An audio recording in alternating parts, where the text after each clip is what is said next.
Hello everybody, welcome to Skyhammer 40K. Today we are going to talk about weapons. We all know that we have got a new edition coming. 10th edition is right around the corner. And we know that in this new edition, units, characters, tanks are going to be tougher. They're going to be more durable and they're going to be harder to kill. How do you achieve that? On the one hand, GW have increased the toughness value of tanks, and today we are going to see what happens with weapons. What changes are we going to find in weapons? So let's go to the screen, and here we can see it. Weapons rules are fun and flexible in the new Warhammer 40k. It's very important to see or to say that they are fun, okay? That's really important because it's a game and it's supposed to be fun. It's not just your troops and leaders that are getting revamped and reinforced in the new edition of Warhammer 40k. Their weapons are also seeing some major changes. We've got an image here of Dark Angels. Yeah, they look brilliant. They're fighting against some chaos soldiers. Maybe they're cultists. I think they're cultists, right?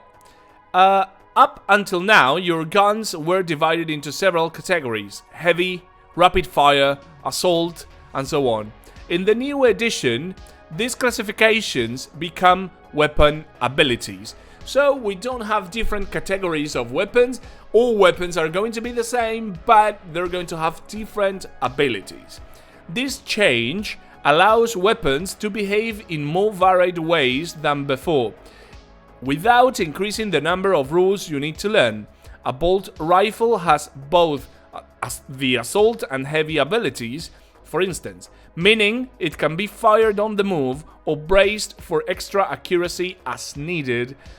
Here, before we read the next paragraph, I have to say that I love Imperial Fists. We can see this model here with the bolter and with the bolt rifle, technically, and I'm super excited about these new rules. And I'm thinking about painting a unit of intercessors with the Imperial Fists color scheme, maybe. What do you think? Should it be cool to use them alongside with my Blood Angels? That looks wonderful. I always wanted to paint some Imperial Fists, but I never did it. So maybe with this new edition, I'll give it a go. This flexibility is perfect for representing Auto and Stalker bolt rifles, which are now streamlined into the same weapon profile. All intercessors just have bolt rifles, which you can build with whatever scopes or magazines you please. Okay, so you can build them however you want, the best way that you find, whatever you like. And here are the rules. We see bolt rifle, assault heavy, range 24 inches, 2 attacks, ballistic skills 3+, strength 4, AP -1, damage 1. Weapons with assault in their profile are known as assault weapons. If a unit that advanced this turn contains any models equipped with assault weapons, it is still eligible to shoot in this turn's shooting phase. When such a unit is selected to shoot, you can only resolve attacks using assault weapons its models are equipped with. On the other hand, this unit, or this weapon, has also the heavy ability that says weapons with heavy in the profile are known as heavy weapons. Each time an attack is made with such a weapon, if the attacking model's unit remained stationary this turn, add 1 to that attack's hit roll. So as you can see here, this bolt rifle is great, because if you don't move, you get +1 to that hit rolls, to the attack's hit roll. That is absolutely fantastic. So you have an incentive to stay stationary and shoot without advancing. The core rules include a variety of other weapon abilities which tie together similar effects found across factions. Weapons that shredded through armor on lucky rolls can now share the Devastating Wounds ability instead. This allows them to dish out mortal wounds on a critical wound. That's an unmodified wound roll of 6. So if you get a 6, you're going to inflict a mortal wound. Even the new Terminator Squad's assault cannon is getting in on the action. So here you can see the new Terminator. I made a video talking about the new design, and it's brilliant. It's absolutely fantastic. The assault cannon here has got the rule devastating wounds. So it looks like this is the only rule we have to apply when we're using this assault cannon. Range 24 inches, 6 attacks, ballistic skills 3+, strength 6, AP 0, and damage 1. AP 0, but at the same time, weapons with devastating wounds in their profile are known as devastating wounds weapons. Each time an attack is made with such a weapon, a critical wound inflicts a number of mortal wounds on the target equal to the damage characteristic on that weapon, and the attack sequence ends. So the damage characteristic is 1, so with a 6 you are going to inflict a mortal wound. Yeah, okay, no IP, but anyway, I think it's really nice. It's going to be absolutely wonderful. I like this. I really, really like this. So this is a huge incentive to use the assault cannon. Almost all weapons have had their core statistics changed to help pull their weight in this new, more durable edition. This is what I said in the beginning of the video, that in this edition everything is going to be more durable, especially those designed to tackle vehicles. You'll generally find that most guns have not increased in strength and have often lost a pip of AP. What this means in practice is that small arms and unit special weapons will still do work against enemy infantry, but you'll really want to include some dedicated anti-tank to tackle enemy armor. The age of plasma kills everything is over. Yeah, that's really important, because I think that AT weapons should be dedicated, they should be used against tanks, against vehicles, against dreadnoughts, whatever. But, you know, you should see a big difference between weapons that have been, let's say, designed to kill infantry, and weapons that have been designed to destroy tanks. They should be different. Those weapons were designed for different purposes. So that should be that's something that should be in the game, in the rules, as we can see now. Yeah, everybody using plasma because it can kill everything. Okay, it's over, finally.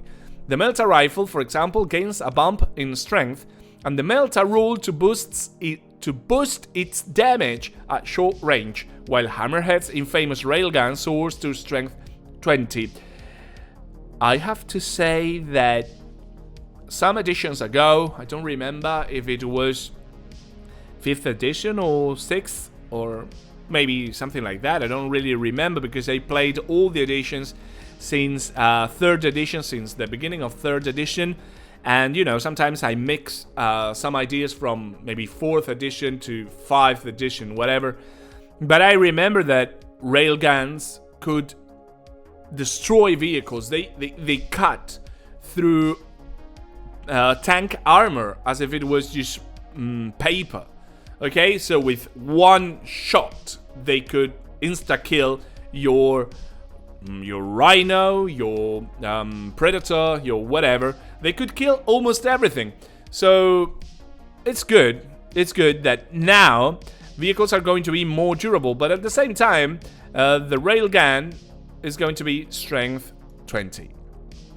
Melta rifle, heavy Melta 2, range 18 inches, 1 attack, ballistic skill 3, strength 9, AP -4, and damage D6. Weapons with Melta X in their profile are known as Melta weapons. Each time an attack made with such a weapon targets a unit within half that weapon's range, that attack's damage characteristic is increased by the amount denoted by X. So the damage is increased by the number that you've got here. So if you get a 4, it's going to be damage 6, right? So, okay, that sounds good. I think I have understood it well, right? On the other hand, the Shuriken cannon picks up sustained hit, common among weapons that throw massive amounts of firepower downrange, and on swarming Tyranid invasion fleets. This one simply adds the listed number of extra hit when a critical hit is scored. That's an unmodified hit roll of 6. Easy to remember. Here you've got the Shuriken Cannon, ignores cover, sustained hits 1. Range 24 inches, 3 attacks, ballistic skill 3, strength 6, AP -1, damage 2. Weapons with sustained hits X, here you see sustained hits 1, in their profile are known as sustained hits weapons. Each time an attack is made with such a weapon, if a critical hit is rolled, that attack scores a number of additional hits on the target as denoted by X. So I think that weapons are getting streamlined rules, and this is going to be quite easy to follow when you're in the game.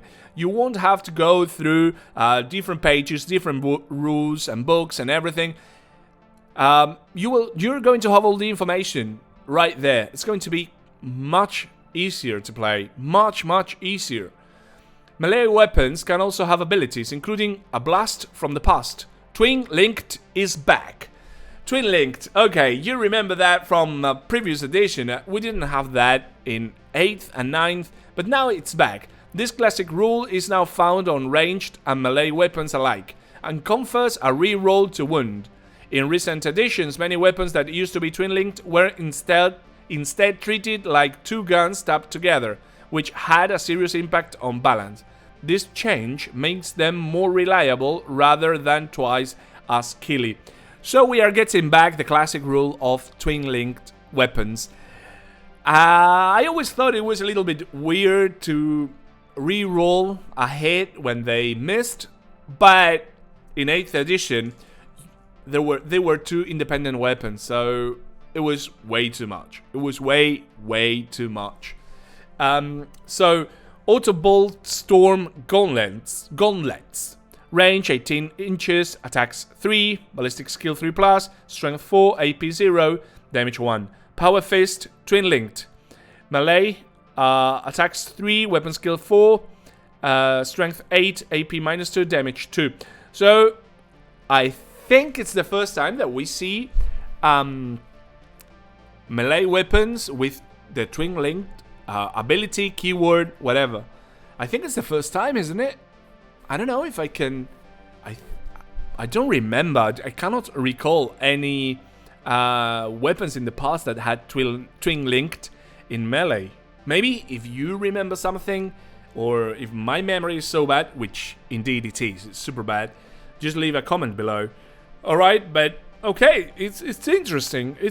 It's indeed quite interesting. Weapons with twin linked in the profile are known as twin linked weapons. Each time an attack is made with such a weapon, you can reroll that attack's wound roll. Okay? Wound roll. Okay, not hit roll, but wound roll. Okay. Oh, that's an interesting change. There's so much more to discover. More than we can possibly fit in an article, so make sure you come back and see even more from the new edition later this month, and check out the hub to see what's come before. Next up, we answer the age-old question: why shouldn't aggressors get to ride in a Land Rider? Okay, well, we'll talk about that probably tomorrow. Probably tomorrow we're going to talk about that, but in any case, we are seeing a lot of changes here. Lots of rules are different now. Twin Linked is coming back. We've got new rules, and I'm super excited. I really liked everything. Maybe my heart is divided with the Twin Linked rule, but if it makes the game more balanced, there we go. So for me, that's the most important thing. That's really important to me, to have a balanced game, alright? So let me know what you think. I'm super excited. I'm going to get the brushes and start painting everything that I've got, you know, my pile of shame, with lots of chaos, Iron Warriors, lots of Blood Angels, and lots of things. Probably you've got some grey miniatures to paint. Let me know in the comments what miniatures you're going to paint next. And let me know what you think about these changes. Do you like these rules? What would you have done differently? Let me know, and obviously tomorrow, next day, we're going to have more information in this channel, because here we talk everything that is related to Warhammer 40k. So leave a comment, hit the like button, don't forget to subscribe and hit the notification bell. I'll see you on the battlefield, and remember, the Emperor protects. I'll see you tomorrow. Okay, bye.